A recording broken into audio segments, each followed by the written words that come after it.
स्तोत्रसंहिता 17 अध्याय आणि 8वं वचन आपण वाचूया. साम चॅप्टर 17 वर्स 8. मला डोळ्यातील बाहुलीप्रमाणे सांभाळ, आपल्या पंखाच्या छायेत मला लपव. आमेन.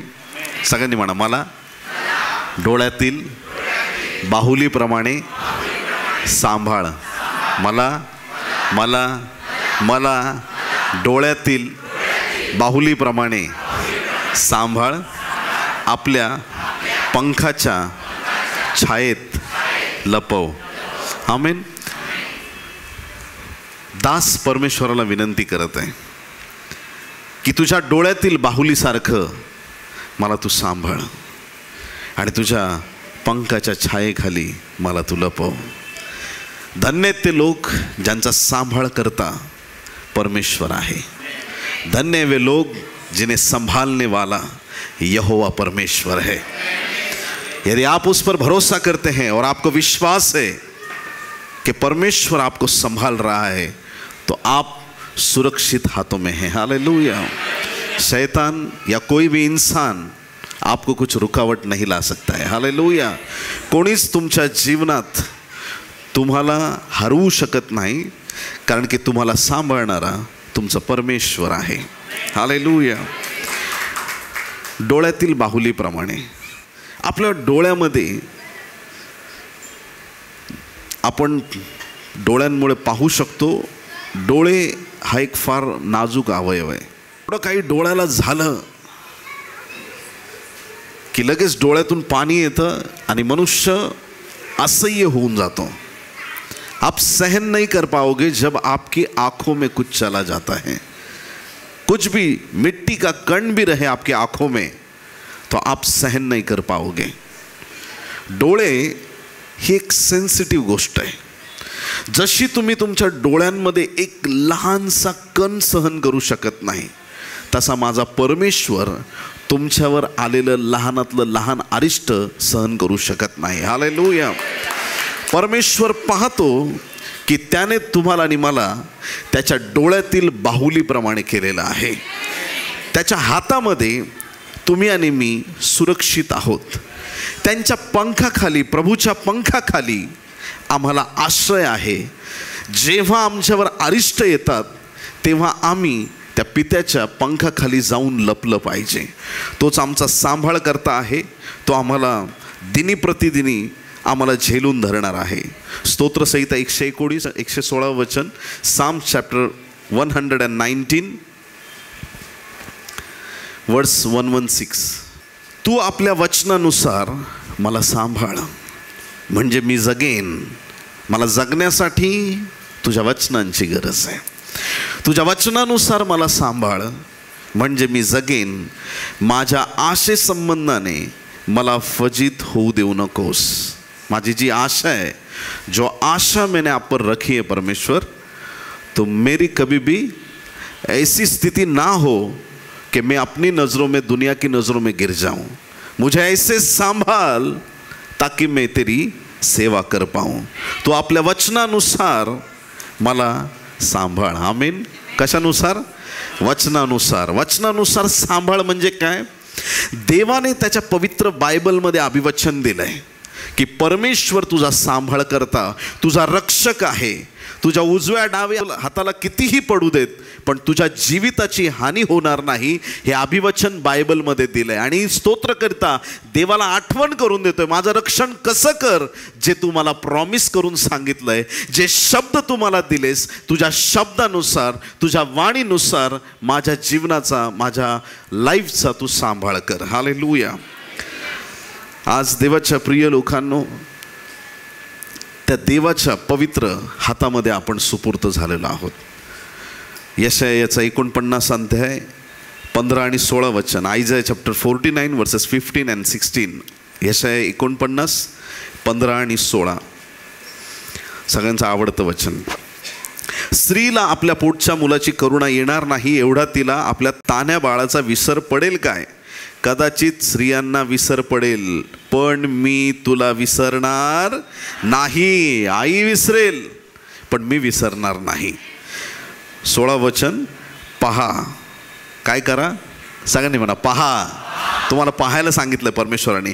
पहा, मी तुला आपल्या तळ हातांवर कोरून ठेवले आहे, तुझे कोट नित्य माझ्या दृष्टीसमोर आहेत.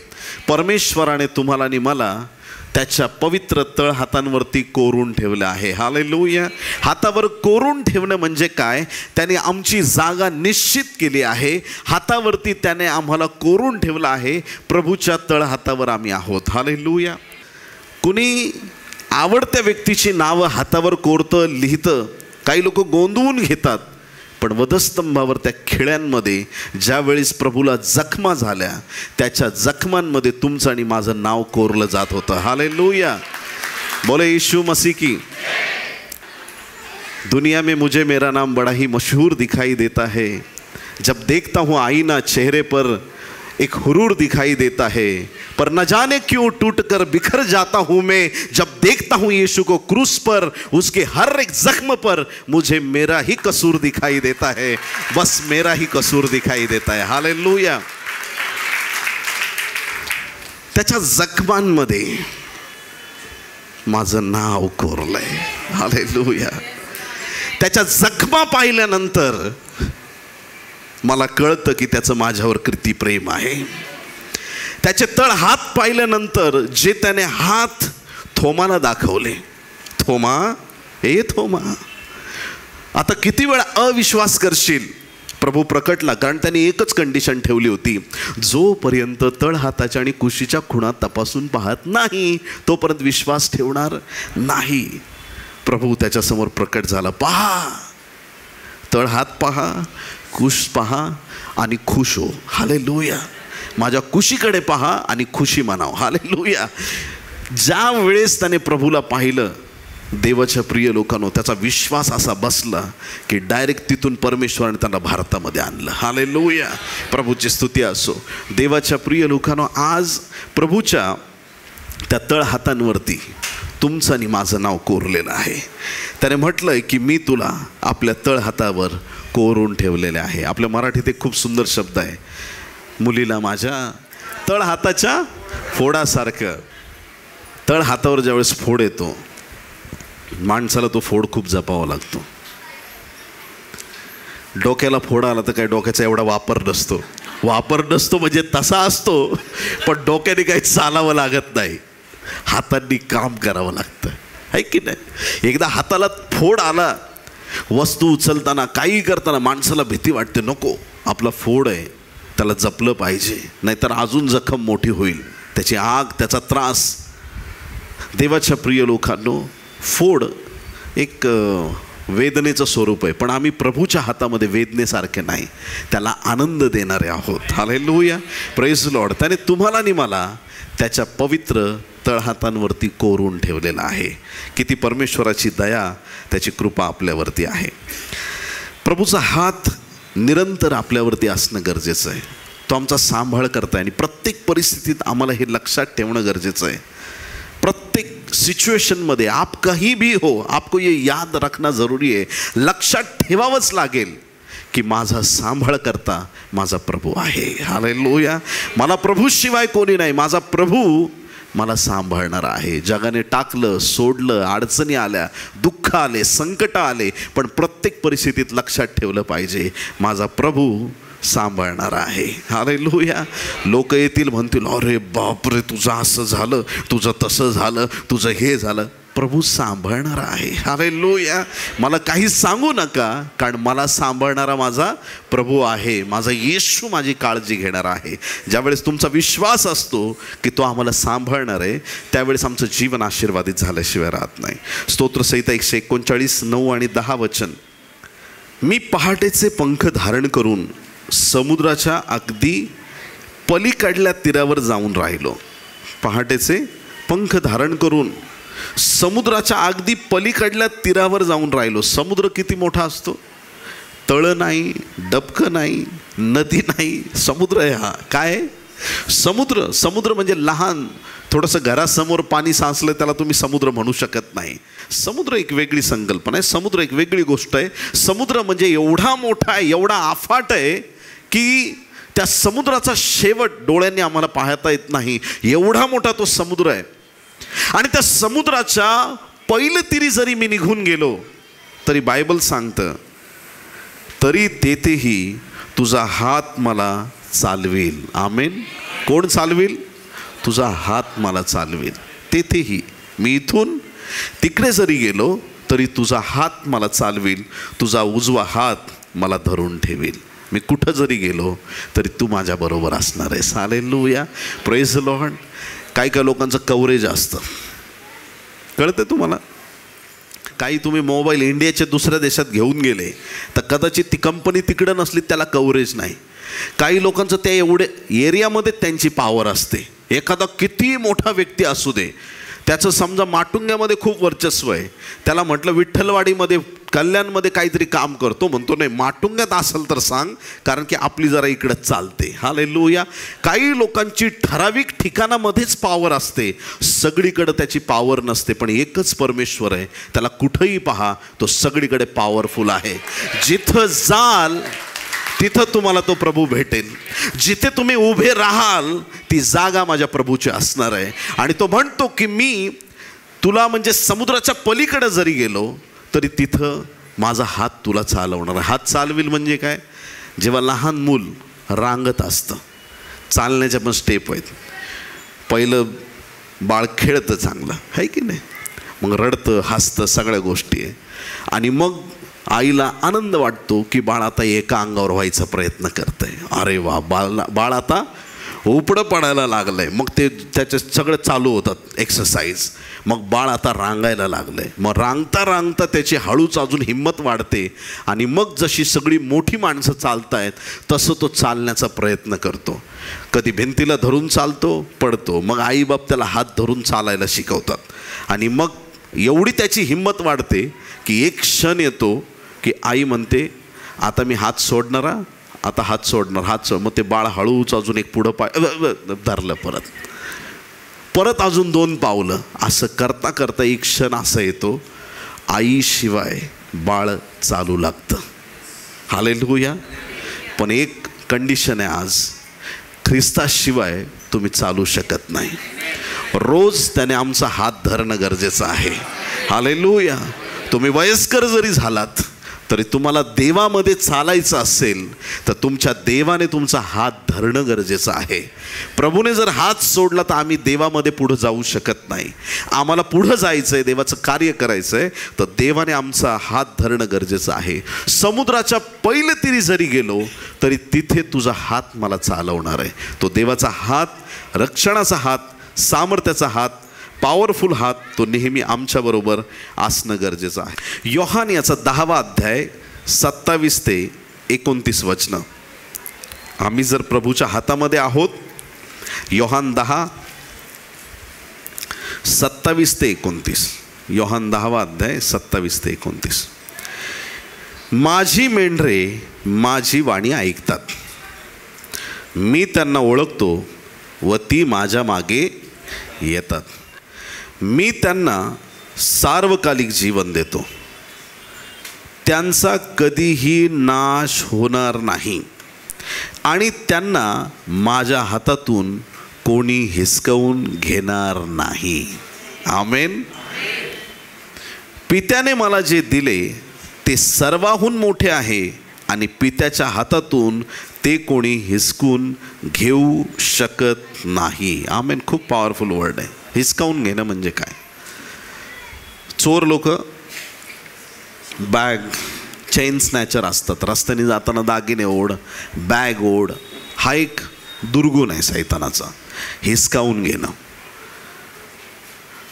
जे आशीर्वाद एसावचे होते ते आशीर्वाद याकोबाने लबाडीने प्राप्त केले. बाप आंधळा झालाय याचा त्याने फायदा घेतला. कधीही कोणाच्या मजबुरीचा फायदा घेऊ नका. किती लोक आमेन म्हणतील? एखादा व्यक्ती निराश्रित आहे, ज्या व्यक्तीला आज अडचण आहे, त्या अडचणीत त्या व्यक्तीचा कधीही फायदा घेऊ नका. कारण की त्या गोष्टीने तुम्ही काहीही प्राप्त करा, त्याच्यामुळं तुमच्या जीवनाला कधीतरी संकट आल्याशिवाय राहणार नाही. याकोब या ठिकाणी बापापुढं जाऊन बसतो आणि म्हणतो, बाबा तुमच्यासाठी मी हरणाचं मांस आणलंय, जेवण आणलंय. आता हा याकोब बापासमोर बसलाय आणि बापाला म्हणतो मला आशीर्वाद दे. बाप म्हणतो तुझं नाव काय? तो म्हणतो माझं नाव एसाव आहे. खोटं नाव सांगितलं, खोटा पेहराव केला आणि अपेक्षा करतोय की खरे आशीर्वाद मला मिळावेत. सगळ्या गोष्टी खोटेपणाच्या, पण एंड रिझल्ट खरा पाहिजे. अभ्यास खोटा केला, सगळं खोटं, सगळ्या गोष्टी खोट्या, रिझल्टची अपेक्षा करतोय की माझा रिझल्ट पासचा यावा. देवाच्या प्रिय लोकांनो, जी इमारत असत्यावरती आधारलेली आहे ती कोसळल्याशिवाय राहणार नाही. हालेलुया. सत्य जर आमचा पाय आहे तर आमच्या जीवनात आम्ही कधी हरणार नाही. याकोबाने बापाला फसवलं आणि म्हणतो मी एसाव आहे. बाप म्हणतो हात लावला, कारण दोघांच्या हातांना भरपूर केस होते. बाप म्हणतो हात एसावचे वाटत आहेत, पण आवाज याकोबचा आहे. एकाच जीवनामध्ये डबल कॅरेक्टर. हात लावला तर एसाव आणि बोलला तर याकोब. येशूचं असं नाही. हात लावला तरी येशू, बोलला तरी येशू, चालला तरी येशू. तो एक सारखा आहे. सैतानाची कशी टॅक्ट आहे? 12-13 अध्याय प्रकटीकरणाचे वाचा, तुम्हाला सगळे त्या ठिकाणी ते सैतानाच्या गोष्टी कसा तो श्वापद आहे. दिसायला कोकरू, आवाज सापासारखा. दिसायला कोकरासारखा पण आवाज सर्पासारखा. म्हणजे त्याच्यामध्ये दोन गोष्टी भिन्न आहेत, एक सारख्या नाही. ह्याच्यातून आपण काय प्राप्त करू शकतो? तर देवाच्या लोकांनो, की ह्या याकोबाने खोटं बोलून भावाचे आशीर्वाद लबाडीने हिरावून घेतले. आणि तो आशीर्वादित झाला का? आशीर्वादित झालेला माणूस भांडे घासत बसतो. होय. ससुराल में गया साहब, कितना साल? 7 साल. गेला तसा प्रेमात पडला. लोक प्रेमात उभे राहतात आणि हा प्रेमात पडला. डोळे आवडले. त्या डोळ्याच्या पायी सासऱ्याला म्हणतो मामा मुलगी देऊन टाका. मामा म्हणतो 7 वर्ष सक्त मजुरी, चाकरी कर माझ्या घरात तर मी तुला मुलगी देतो.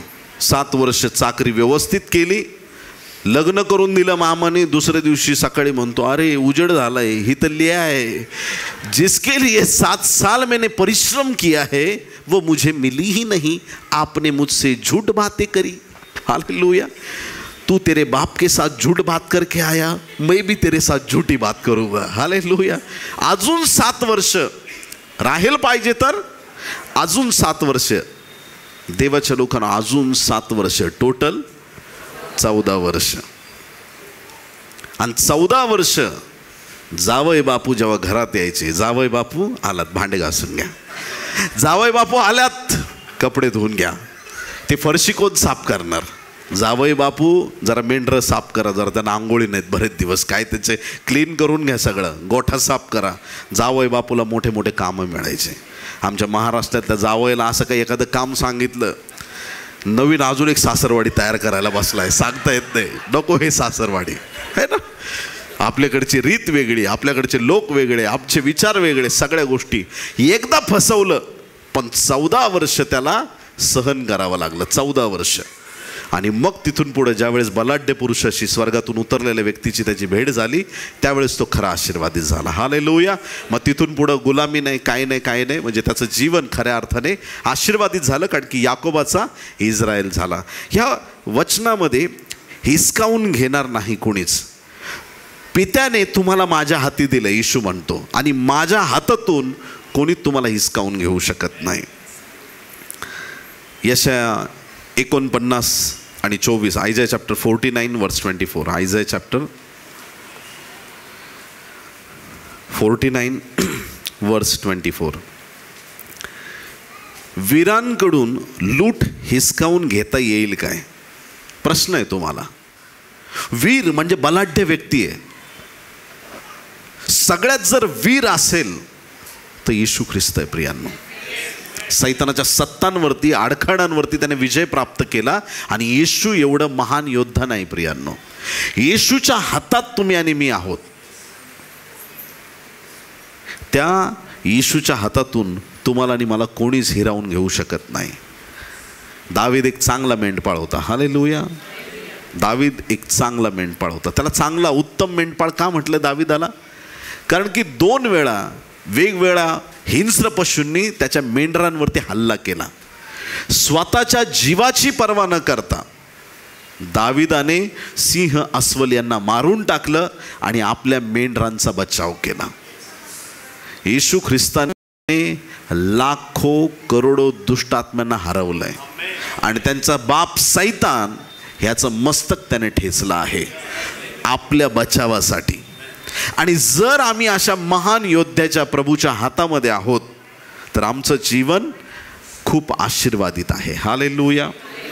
सैतानाच्या सानिध्यात जग गेलं होतं आणि म्हणून उंच डोंगरावरती येशू ख्रिस्ताला नेऊन सैतान वेगवेगळ्या त्याच्या परीक्षा पाहतोय, वेगवेगळ्या रीतीनं प्रभूसमोर प्रश्न मांडतोय. धोंड्याच्या भाकरी कर. मनुष्य केवळ भाकरीने नव्हे तर परमेश्वराच्या मुखातून प्रत्येक वचनाने जगेल. उंच डोंगरावर नेलं, अख्खं जग दाखवलं. मला नमन करशील तर हे सगळं तुला देणार आहे. मंदिराच्या कंगोऱ्यावर नेलं, उडी टाक, देवदूत तुला झेलून धरतील. अनेक प्रश्न प्रभू समोर मांडले, पण प्रभूने त्या सगळ्या प्रश्नांची उत्तरं पवित्र शास्त्रातून दिली आणि प्रभूने दाखवून दिलं की तो किती महान आहे. हालेलुया. बोला येशू मसीह की. आता प्रभूच्या हातात आम्ही आहोत. आज आम्ही एका गोष्टीची वाट पाहत आहोत आणि ती कुठली गोष्ट आहे? रॅप्चर. सगळ्यात महत्त्वाची गोष्ट. ह्या दिवसात ज्याला गॉस्पल कळालंय त्याला रॅप्चर कळालंच पाहिजे. ज्याला माहीत आहे येशू माझ्यासाठी क्रूसावरती मरण पावलंय त्याला हे माहीतच झालं पाहिजे की जो येशू मेला, मरणातून उठला, स्वर्गाला गेला, तो परत एकदा आम्हाला घेण्यासाठी येणार आहे. हालेलुया. वास्तविक पाहता ज्यावेळेस फुगे असतात, गॅस बलून वरती उडतात, त्या वर जाणाऱ्या फुग्याला जर एखादी काडी तुम्ही बांधली ती पण त्याच्याबरोबर वर जाऊ शकते. आता त्याच फुग्याला एखादी जड वस्तू बांधली तर तो वर जात नाही. का? कारण त्याच्यात तेवढी ताकद नाही. कळते का तुम्हाला? विमान आहे, एक 200 लोक बसण्याचं विमान आहे, त्या वरती जाता हवेत, त्याच्यात 400 लोक बसवले तर ओव्हरलोड. काय होणार? ओव्हरलोड. जाणार नाही, त्याची तेवढी ताकद नाही. रॉकेट त्याचा पण स्पीड त्याच्यापेक्षा जास्त आहे, पण त्याच्या कॅपॅसिटीपेक्षा एखादी गोष्ट जास्त टाकली तर ती गोष्ट वर आकाशात जाऊ शकत नाही. पक्षी आकाशात भरारी मारतो, पण त्या पक्षाच्या पायाला जर मोठा दगड बांधला त्याला आकाशात भरारी मारता येणार नाही, कारण त्याची कॅपॅसिटी नाही आहे. गुरुत्वाकर्षणाच्या विरुद्ध एवढी मोठी ताकद पाहिजे की त्या गोष्टीला वर नेता येईल. ज्यावेळेस ख्रिस्त येईल तो सर्व शक्तिमान आहे. हालेलुया. बोले येशू मसीह की. अशी ताकद, अशी पॉवर घेऊन येईल, तुम्ही कसेही असा तो तुम्हाला उचलून नेणारच. हालेलुया. बोले येशू मसीह की. कोणी म्हणू शकत नाही प्रभू जरा लवकर घे, तुमचं शरीर बदललं जाणार. हालेलुया. तो सर्व शक्तिमान प्रभू तुम्हाला आणि मला घेण्यासाठी येणार आहे. रॅप्चर हा जो शब्द आहे याच्याबद्दल बऱ्याच गोष्टी आपण पाहू शकतो. केम्ब्रिज डिक्शनरीमध्ये रॅप्चर शब्दाचा अर्थ अत्यानंद दिलेला आहे. अत्यानंद म्हणजे खूप जास्त. अत्यानंद म्हणजे ती आनंद, जास्त आनंद, मोठा आनंद. रॅप्चरचा दिवस आमच्यासाठी अति आनंदाचा दिवस असणार आहे. हालेलुया. प्रभूची स्तुती असो. बरं, आता हे मध्येच रॅप्चरचं काय आलं? एक तर तुम्ही हिसकावून आणि हात हे ते सांगताय, रॅप्चर काय? ॲक्च्युअल पाहता ग्रीक शब्द रॅप्चरसाठी आहे हर्पॅझो. सगळ्यांनी म्हणा हर्पॅझो. हर्पॅझो शब्दाचा अर्थ आहे हिसकावून घेणे. हर्पॅझो म्हणजे प्रभू येईल, आम्हाला जगातून हिसकावून घेणार आहे. हालेलुया. कोणी म्हणाल प्रभू कर्जात अडकलोय, प्रभू म्हणाल हिसकावून घेतो तुला बाहेर. कोणी म्हणाल टेन्शनमध्ये सापडलोय, प्रभू येईल तेव्हा प्रत्येक बंधन आमचे तोडून टाकेल आणि त्यावेळेस तो आम्हाला जगापासून हिसकावून घेईल. हिसकावून म्हणजे फोर्सफुली, एकदम झपाट्याने काढून घेणं. तो आम्हाला हिसकावून घेणार आहे. हालेलुया. ज्याला पित्याने ही कृपा दिलेली आहे, ज्याच्या हातामध्ये तुम्हाला आणि मला ठेवलेलं आहे. त्या हातातून कोणीच आम्हाला हिसकावून घेऊ शकत नाही. उलट तोच येशू ख्रिस्त आम्हाला सगळ्या वाईटातून हिसकावून बाहेर काढणार आहे. हालेलुया. प्रभू आमचा सांभाळ करता आहे.